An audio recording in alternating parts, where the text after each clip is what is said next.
आह, पूजा क्या कर रही हो? जल्दी खाना बनाओ, बारिश और आंधी तेज हो रही है, मुझसे ये छाता संभल नहीं रहा है। 50 सदस्यों का खाना बनाना आसान है क्या निधि? अभी थोड़ी देर यूं ही आंधी बारिश में छाता कसकर पकड़कर खड़ी रहो। क्या मेरी तरह आप भी यही सोच रहे हैं कि ऐसी क्या मुसीबत आन पड़ी जो पूजा और निधि इतनी तेज आंधी बारिश में 50 सदस्यों का खाना आंगन में बैठकर चूल्हे पर बना रही हैं? अगर हाँ तो चलिए आप भी मेरे साथ कहानी में थोड़ा पीछे आओ। बहुरानी, कलश गिराकर घर में रह रहे बड़े बुजुर्ग का पैर छूकर घर के अंदर आओ। अब पूजा आगे आगे और निधि उसके पीछे पीछे।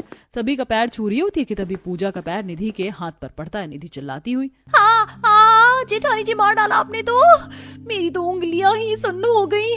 सॉरी देवरानी जी, इतने सारे जनों का पैर छूते छूते मुझे पता ही नहीं चला तुम्हारा हाथ कब मेरे पैर के नीचे आ गया। चलो चलो कोई बात नहीं, इतनी छोटी मोटी चोट तो लगती रहती है। अगले दिन सुबह देवरानी जेठानी रसोई में सब्जियों को काट रही होती हैं। अरे बहू, तुम दोनों सब्जी भी काटने लगी। मैं तो बताना ही भूल गई कि सब्जी रसोई में बहुत कम थी। नहीं माँ जी, इतनी सब्जी थी कि हमारा पूरा परिवार खा लेता। अरे बहू, तुम ये 2 सब्जी में अपना 30 से 40 जनों का परिवार खिला लेती। क्या 30 से 40 जनों का परिवार? इसका मतलब बाहर बैठे वो लोग मेहमान नहीं, घर के सदस्य हैं। अच्छा माँ जी, 30 से 40 जने। हाँ, फिर तो जरूरत पड़ेगी। लाइए आप इन्हें यहाँ रख दीजिए। पकड़ो और जल्दी से बना लेना। अब दोनों देवरानी जेठानी कई तरह की सब्जियों को काट कर धोकर बना रही होती हैं। करीबन 1 घंटे बाद निशा और पूजा रसोई में आती हैं। भाभी, अब तक खाना नहीं बना क्या? और कितना टाइम लगेगा भाभी? मुझे और भैया को ऑफिस जाना है। बस बन ही गया था, तो थोड़ी देर का समय और दे दो। अब पूजा और निधि 2-2.5 घंटे का समय लेकर पूरे परिवार का खाना बनाकर तैयार कर लेती हैं। अब इतना बड़ा परिवार होने के कारण सभी लोग एक साथ डाइनिंग टेबल पर नहीं बैठ पाते, इसीलिए एक तरफ आधे सदस्य का खाना निधि चटाई पर लगाती है, दूसरी तरफ पूजा बाकी सदस्यों का खाना डाइनिंग टेबल पर लगाती है। बहू, खाना तो ठीक है, बस नमक कम है। हाँ बहू, नमक मिर्च का हिसाब बहुत गड़बड़ाया हुआ है खाने में। सिया, मुझे जरा दाल मखनी देना। उसके बाद भाभी, इस तरफ चटाई पर हमें भी दाल दे देना। अब सब्जी खराब है तो दाल तो खा ही सकते हैं। अब दोनों देवरानी जेठानी दौड़ के चटाई के पास तो दौड़ के डाइनिंग टेबल के पास भाग भाग कर घर वालों को खाना खिलाती हैं। तभी कुछ देर बाद दरवाजे की घंटी बजती है। बहू, दरवाजा खोल, कब से डोरबेल बज रही है। जी माँ जी, अभी खोलती हूँ। पूजा और निधि आकर दरवाजा खोलती हैं, जहाँ उनकी दोनों शादीशुदा नंद अपने पति, सास और बच्चे को लेकर दरवाजे पर खड़ी होती हैं। आशा ये देख के, अरे मेरी दोनों पोती यहाँ अचानक। हाँ दादी, हम दोनों बहन के पति को छुट्टी नहीं मिल पाई थी ना शादी के समय, इसलिए हमने सोचा कि अब जब छुट्टी मिल गई है तो शादी के अगले दिन ही पहुँच जाते हैं। ये तो बहुत अच्छी बात है। तुम सबको एक साथ देखकर बहुत खुशी हुई। दूर खड़ी निधि, 41, 42, 45, हे भगवान, ये तो पूरे 50 जने हो गए। इसका मतलब अब हम दोनों देवरानी जेठानी को अकेले 50 जने का खाना बनाना पड़ेगा। अगले दिन देवरानी जेठानी 50 लोगों का खाना रसोई में बना रही होती हैं कि तभी वहाँ पर राधिका और रूपा आकर, बड़ी भाभी, छोटी भाभी, जब तक हम लोग यहाँ पर हैं गैस पर खाना मत बनाना, क्योंकि हमारा पूरा परिवार गाँव से है और हम सबको चूल्हे का खाना खाने की आदत है। तभी वहाँ आती सुषमा। हाँ बहू, और मैंने भी आंगन में मिट्टी लाकर रख दिया, जा सबका खाना चूल्हे पर ही बना देना। एक और बात भाभी जी, मेरी सास की टील बोन में शिकायत है, इसीलिए वो डाइनिंग टेबल पर नहीं अपने कमरे में ही खाना खाएंगी। ठीक है, हम उनका खाना कमरे में ही पहुंचा देंगे। अब दोनों देवरानी जेठानी रसोई से मसाले के डिब्बे, जरूरी सामान उठाकर आंगन में आती हैं और मिट्टी से चूल्हा तैयार करती हैं। चूल्हा बन गया, अब खाना बना लेते हैं। निधि और पूजा जैसे ही खाना बनाने के लिए लकड़ियां जोड़ती हैं कि तभी तेज तेज आसमान में बिजलियां कड़कने लगती हैं और चारों तरफ काले बादल छा जाते हैं और तेज तेज बारिश आने लगती है। अरे निधि, बारिश तो बहुत तेज आ रही है। चलो थोड़ी देर वहाँ खड़ी हो जाते हैं। दूसरी तरफ घर के सदस्य, सुषमा जी, अब तक खाना नहीं बना क्या? बन गया होगा, रुकिए मैं देख कर आती हूँ। बाहर आकर सुषमा, अरे तुम दोनों देवरानी जेठानी यहाँ क्यों खड़ी हो? सभी लोग खाने का इंतजार कर रहे हैं, ऐसे तो तुम मेहमानों के आगे हमारी नाक कटवा दोगी। पर माँ जी, बारिश हो रही है। अरे इतनी भी बारिश नहीं हो रही, थोड़ा दिमाग लगाओ और खाना बनाओ। जाओ कमरे से छाता लेकर आओ। अब पूजा कमरे से छाता लेकर आती है और निधि छाता पकड़ती है। वहीं तेज बारिश और आंधी में पूजा खाना बनाती है, तब छाता पकड़ के दोनों देवरानी जेठानी खाना घर में लाती हैं। फिर वो दोनों आधे सदस्य का खाना डाइनिंग टेबल पर, आधे सदस्य का खाना जमीन पर, वहीं दोनों बड़ी नंदों की सास का खाना उनके कमरे में देकर आती हैं। देवरानी जी, मेरी तो हवा टाइट हो गई है। हवा टाइट नहीं होगी तो और क्या ही होगा जेठानी जी। पहले तो हम जेठानी देवरानी अकेले 50 जनों का खाना बनाती हैं, उसके बाद 50-50 जनों को अलग अलग जगह पर जाकर खाना खिलाती हैं। तभी कमरे में बैठी पुष्पा, बहू बहू रोटी खत्म हो गई, जरा भिजवाना। भाभी माँ को रोटी पहुँचा दो जरा। छोटी मामी मुझे भी खाना दीजिए ना, मैं खेल खेल कर खाना खाता हूँ। रुको मैं अभी तुम्हें खिलाती हूँ। अब कमरे में रोटियां पहुंचाने के बाद निधि बच्चों को भी चक्कर काट काट कर खाना खिला रही होती है। अब अगले दिन पूजा और निधि मिलकर चूल्हे के पास एक पन्नी का तिरपाल लगा देती हैं। ये ठीक किया बहू, अब इस तिरपाल के नीचे बैठकर तुम आराम से चूल्हे पर खाना बना पाओगी। माँ जी। अब दोनों देवरानी जेठानी चूल्हे पर खाना बनाना शुरू करती कि तभी अचानक फिर से बादलों में बिजलियां फटने लगती हैं और तेज तेज धूल मिट्टी के साथ आंधी शुरू हो जाती है, जिससे आसपास का सारा कूड़ा आकर चूल्हे के पास इकट्ठा हो जाता है। अरे ये क्या, आंधी के कारण दुनिया भर का कूड़ा कचरा हमारे चूल्हे के पास आकर इकट्ठा हो गया है, खाना भी गंदा हो गया है। चलो अब पहले से साफ करते हैं, फिर दूसरा खाना बनाएंगे। अब झाड़ू लगाकर पूजा और निधि सारा कचरा साफ करती है और फिर से खाना बनाना शुरू करती है कि तभी इस बार बिजली कड़कने के साथ साथ तेज तेज बारिश भी आनी शुरू हो जाती है, जिससे सारे बने हुए खाने में पानी भर जाता है। हे भगवान, गरीबी में आटा गीला, इतनी मेहनत से दूसरी बार खाना बनाया था वो भी खराब हो गया। तभी वहां आता राम और विजय। तुम दोनों यहाँ क्या कर रही हो? अभी तक तुमने खाना नहीं बनाया? जी खाना तो बन गया था, पर थोड़ी देर पहले इतनी तेज आंधी और बारिश आई कि सारा खाना खराब हो गया। आप बोलिए ना माँ जी को कि हमें घर में खाना बनाने दे। इतनी भी कोई बड़ी बात नहीं है बाहर खाना बनाना, और वैसे भी गर्मी का मौसम है, ठंडी हवाएं चल रही हैं, तुम्हें तो मजा आना चाहिए यहाँ खाना बना के। अब जैसे तैसे बारिश में भीगती हुई खाना बनाकर दोनों देवरानी जेठानी घर के 50 सदस्यों को खाना खिलाती हैं। इसी तरह अगले दिन दोनों देवरानी जेठानी चूल्हे पर खाना बना रही होती हैं कि तेज बारिश पर आंधी में उनका बना बनाया खाना हवा में उड़ के पड़ोस की बिमला के मुंह पर गिरता है। सब्जी से लथपथ हुई बिमला सुषमा के घर आकर, ये क्या तरीका है सुषमा तेरी बहू का खाना बनाने का? आज तेरी बहू के चक्कर में गरम गरम खाना मेरे शरीर पर गिर गया। गलती हो गई बिमला, माफ कर दे। ये मौसम भी तो आजकल अचानक ही खराब हो जाता है, इस बार छोड़ दिया पर आगे हुआ तो अंजाम बुरा होगा। अब इतना सब कुछ होने के बाद भी परिवार के सदस्यों के कानों में जू तक नहीं रेंगती। तभी एक दिन जब दोनों देवरानी जेठानी चूल्हे के पास बैठकर खाना बना रही होती हैं कि तभी अचानक से तेज तेज आंधी और बारिश शुरू होती है, जिसके कारण पड़ोस की छत पर लगा एंटीना हवा में उड़ता हुआ आकर पूजा और निधि के सर पर गिरता है, जिससे उन्हें गहरी चोट आती है। पड़ोस की भीड़ वहां इकट्ठी हो जाती है। घर के 50 सदस्य भी बाहर आते हैं। हाँ राम, दोनों बहू के सर पर तो बहुत गहरी चोट आई है। इन लोगों ने भी बहू का तमाशा बना कर रखा है। कसाई सास भी अपनी बहू पर इतना जुल्म नहीं करती होगी जितना तुम 500 सदस्य अकेली देवरानी जेठानी के ऊपर करती हो। पड़ोस के ताने सुनकर परिवार के हर एक सदस्य की आंखों में शर्मिंदगी होती है और वह अपनी बहू को उठाकर अस्पताल लेकर जाते हैं। सर पर गहरी चोट है, दवाइयों से रिकवर हो जाएगा। बाकी आप अपनी दोनों बहू को अच्छे से ध्यान से रखिए। बहू हमें माफ कर दो, हम कभी तुम्हारी परेशानियों को नहीं समझ पाए और आंधी बारिश जैसे भयंकर तूफान में भी तुम दोनों देवरानी जेठानी से 50-50 सदस्यों का खाना अकेले बनवाते रहे। हमें भी माफ कर दो भाभी, हमारी वजह से आपको खुले में खाना बनाना पड़ रहा था। कोई बात नहीं, आप सभी देर से ही सही पर हमारी तकलीफों को समझ पाए, हमारे लिए यही बहुत है। इस हादसे के बाद से घर का हर एक सदस्य पूजा और निधि का रसोई में मदद करवाने लगते हैं, जिससे अब उन्हें खाना बनाने के साथ साथ आराम करने का मौका भी मिल जाया करता था। बारिश में गरीब ससुराल में मिट्टी के चूल्हे पर पहली रसोई। बाहर बारिश हो रही होती है और काजल अपनी भाभी का गृह प्रवेश करवाने के लिए आरती की थाल सजा रही होती है। तो वहीं जब शांति चावल से भरा कलश दरवाजे पर रखती है तो सपना गाड़ी से उतरती है और उसका ड्राइवर छाता लिए उसके पीछे पीछे चल रहा होता है। ये सब देख दरवाजे पर खड़ी दादी सास आशा मुंह बनाते हुए बोलती है, इस गरीब घर में अमीर घर की लड़की लेकर आए हैं, टिक भी नहीं पाएगी। ये 10 नखरे होंगे इसके। माँ जी और कर भी क्या सकते थे, दोनों एक दूसरे को पसंद करते थे। अब शांति अपने बेटे बहू का गृह प्रवेश करवाती है और बहू को उसके कमरे तक ले जाती है। कुछ ही देर में पूरा परिवार बाहर अपने कमरे में जमीन पर बिस्तर लगाकर सो जाता है और अमित खाट पर बिस्तर लगाकर सपना से कहता है, सपना तुम इस खाट पर सो जाओ, खाट बहुत छोटी है, 2 जने नहीं सो सकते, इसलिए मैं जमीन पर सो जाऊंगा। अमित के बोलने पर सपना चुपचाप खाट पर लेट जाती है और उसे खाट पर नींद नहीं आती और उसे अपने मायके के मुलायम मखमली बिस्तर की याद आती है। तूने अपने पापा से जिद करी थी ना, देख आज वो ही तेरे लिए नया गद्दा लेकर आ गए हैं और ये बहुत मुलायम और मखमली है। इस पर सोने से तेरे शरीर में दर्द नहीं होगा। इस पर लेट कर देख। हाँ माँ, ये गद्दा परफेक्ट है, आज तो मैं आराम से सोऊंगी। अपने मायके के दिन याद करके सपना सोने की कोशिश करती है, पर आधी रात को सपना के कमरे की छत टपकने लगती है और बारिश की कुछ बूंदें उसके ऊपर आती हैं, जिस वजह से उसकी आंखें खुल जाती हैं।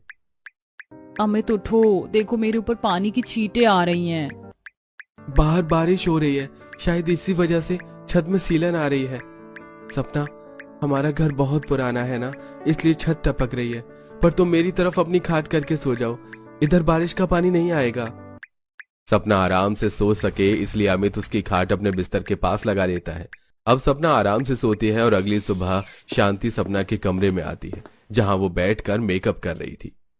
बहू, हमारे घर का रिवाज है, जब तक बहू के हाथ की मेहंदी नहीं छूट जाती हम उससे घर के काम नहीं करवाते। इसलिए कल तुम अपनी पगफेरे की रस्म पूरी करके आ जाओ, फिर करना अपनी पहली रसोई। वैसे भी हमारे घर में गैस सिलेंडर नहीं है, क्या पता इन 2 दिन में मैं तुम्हारे लिए गैस सिलेंडर भी ले आऊं।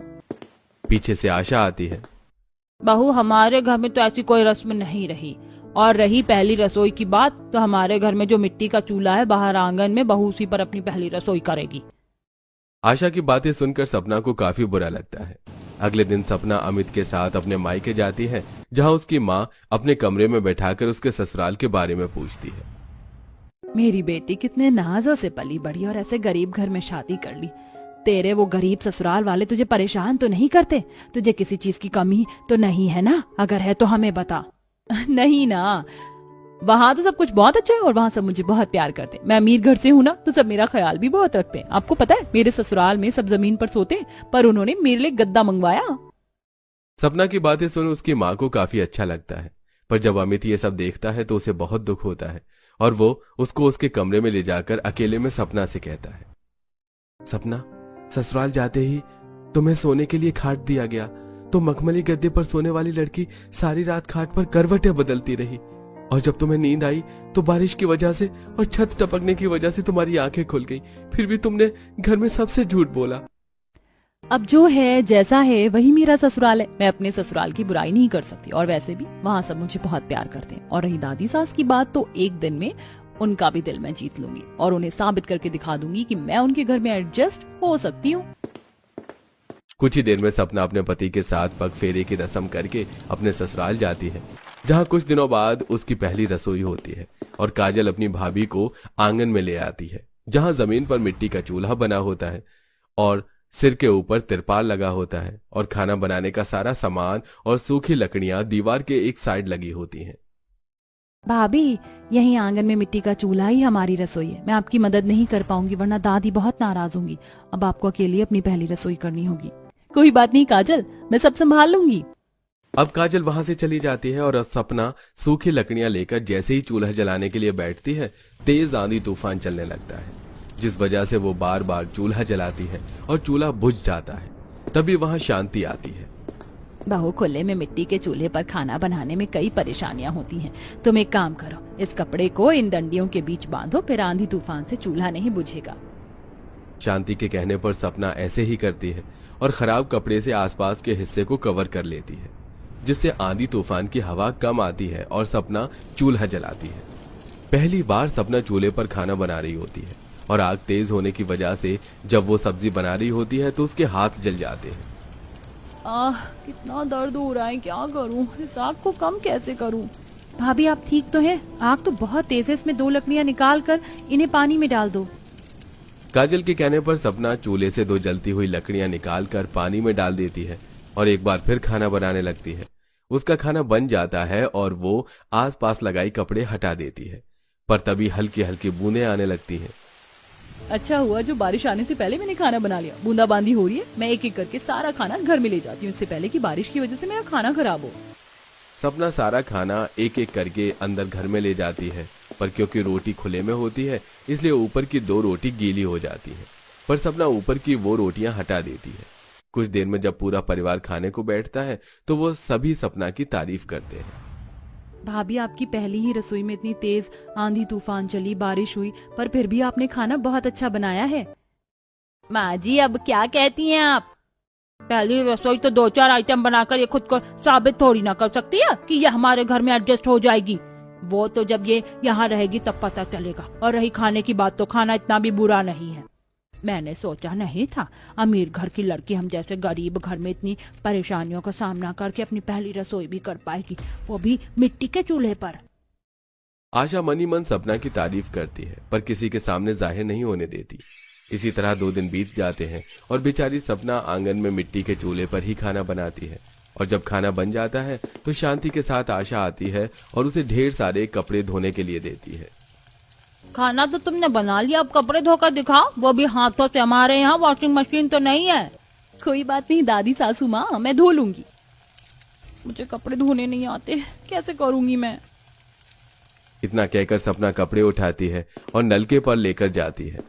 पसीना धूप से परेशान वो नलका चलाती है और फिर हाथों से रगड़ कर कपड़े धोती है। और ये सब आशा छुप कर देखती है। जैसे जैसे कपड़े धोकर सुखाकर वो अंदर जाती है, फिर तेज हवा चलती है और कपड़े गंदे हो जाते हैं। अब सपना बेचारी उन्हें फिर धोती है। जहां सपना परेशान थी वहीं आशा उसकी लगन देखकर खुश थी और आखिरकार उसके कपड़े सूख जाते हैं। इसी तरह कुछ दिन बीत जाते हैं और अब रसोई के साथ साथ सपना को घर की बाकी जिम्मेदारियां भी दी जाती हैं। सास उसे 1000 रुपए पकड़ाती है और खाट पर बैठी दादी सास उसे 1000 रुपए में ही महीने भर का राशन लाने को कहती है। तो सपना 1000 रुपए और थैला लेकर राशन की दुकान पर जाती है और 1000 रुपए में महीने भर का राशन लाती है। देखिए दादी सासू माँ, मैं सारा राशन ले आई और ये 50 रुपए भी बच गए। मैं सस्ता और अच्छा सामान लाई हूँ, देख लीजिए। इतना कहकर सपना कमरे में चली जाती है और दोनों सास मिलकर सामान देखती हैं। जहां शांति खुश होती है वहीं दादी सास हैरान हो जाती है। वहीं कमरे के दरवाजे से ये सब सपना देखती है और मन में कहती है, भला हो उस औरत का जिसने मेरी मदद की। अब तो दादी सासू माँ मुझे अपना लेंगी। बारिश में मिट्टी के चूल्हे पर पहली रसोई, फिर ढेर सारे कपड़े धोकर और 1000 रुपए में राशन लाकर सपना ने दादी सास को थोड़ा बहुत तो इम्प्रेस कर लिया था। पर अभी तक उन्होंने सपना को अपनाया नहीं था, इसलिए वो कोशिश करती रहती है और बारिश से लड़कर मिट्टी के चूल्हे पर खाना बनाती रहती है। पर आज जब सपना खाना बनाने के लिए जाती है तो बहुत तेज बारिश होने लगती है और बारिश से बचने के लिए सपना अमित से कुछ बड़ी पन्नी मंगवा कर तिरपाल के नीचे एक टेंट बनाती है जिससे पानी अंदर नहीं आता। कर लिया मैंने बारिश से बचकर खाना बनाने का जुगाड़। अब मैं आंगन में लगे इस टेंट में आराम से खाना बना सकती हूँ, पर सामान रखने की कोई जगह नहीं। सारा सामान जमीन पर होता है और बारिश की वजह से जमीन पर पानी जम जाता है। जमीन पर जमा पानी देख सपना खड़े होकर आसपास देखती है और उसकी नजर 2 खराब लोहे की टेबल पर पड़ती है जो उसके एक पड़ोसन के घर के बाहर होती है। अमित जी, आप उन आंटी से उनके वो खराब टेबल मांग लीजिए ना, मेरे बहुत काम आएंगे। पर आखिर वो खराब टेबल तुम्हारे किस काम का? पर कोई बात नहीं, मैं अभी मांग कर लाता हूँ। अमित बारिश में भीगता हुआ बाहर जाता है और पड़ोसन से उसका खराब टेबल लेकर आता है। जहां सपना उस खराब टेबल को अपने टेंट के अंदर ले जाती है, उसको मिट्टी से लीपती है और फिर उसे सुखाकर उसके ऊपर चूल्हा रखती है और फिर पानी साफ कर आराम से खड़ी होकर खाना बनाती है और बना हुआ खाना दूसरी टेबल के ऊपर रखती है। जिसके बाद वो अच्छे से अपने टेंट किचन को सजाती है ताकि वो बारिश की वजह से खराब ना हो। कुछ देर में जब पूरा परिवार खाने को बैठता है तो अमित सपना की तारीफ करते हुए कहता है, सपना, जैसे तुम मेरे घर में इतनी परेशानी का सामना कर रही हो, वैसे ही कुछ परेशानियों का सामना करके मैंने भी एक अच्छी नौकरी तलाश ली है। अब एक एक करके घर में वो सारी चीज आएंगी जिसकी तुम्हें जरूरत है। तेरी बीवी ने ऐसा भी कौन सा तीर मार दिया जो तू उसकी इतनी तरफदारी कर रहा है? माँ जी, ये तो आंगन में जाने के बाद ही आपको पता चलेगा। शांति के कहने पर आशा आंगन में जाती है जहां वो टेंट की बनी एक छोटी सी रसोई देखती है। शांति जब रसोई में जाती है तो वो देखती है कि सपना ने सब कुछ काफी अच्छे से अरेंज कर रखा है। ये देख आशा का दिल पिघल जाता है और वो सपना को गले लगाकर उससे कहती है, बहू, मैंने तुझे घर के हर काम में परखा और तूने साबित कर दिया। एक अच्छी बहू अमीर घर से आया गरीब घर से, वो घर को अच्छे से संभालना जानती है। इस तरह सपना आशा का दिल जीत लेती है, जिसके बाद एक पक्की रसोई बनवाई जाती है और इस तरह एक एक करके घर में गैस, चूल्हा, बेड, गद्दा जैसी जरूरत की चीज आने लगती हैं। इसकी जरूरत सपना को होती है।